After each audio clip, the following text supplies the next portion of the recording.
Repudiation of the Iran deal was a central promise of the Trump electoral campaign. And I'm disgusted. I've never seen anything like it in my life. And by the way, be careful, because we made Iran a real power. We gave them $150 billion. Now think of it. Think of it. The crowd boos, almost certainly unaware that wasn't the case. The sum of money released in terms of the deal was in fact Iran's own funds that had been frozen by previous sanctions. We didn't get anything. We got nothing.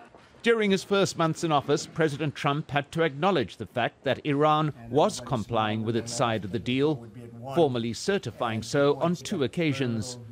But the US ambassador to the United Nations has apparently been at the forefront of finding a way in which the president could fulfill his campaign promise, coming up with the argument that Iranian compliance was not the only thing that need be certified.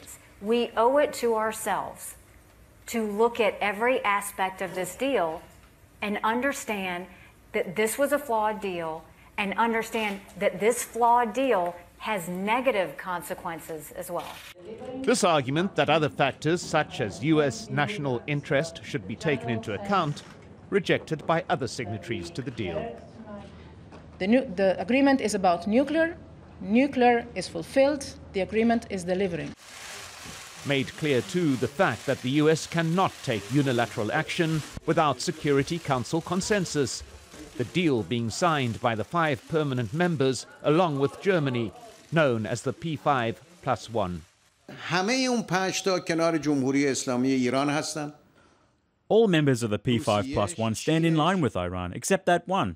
Russia, China, 3 European countries, the whole EU, and hundreds of countries. They are all standing with Iran.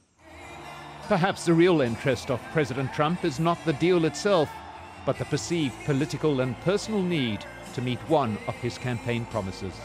If so, President Trump could pay a long-term cost for the short-term satisfaction of his right-wing support base, not least the dilution of trust in US commitment to international agreements, the fracturing of relationships with traditional allies, and the possible, if not probable, repudiation of a Security Council, whose authority would be disdainfully flouted by a founding member.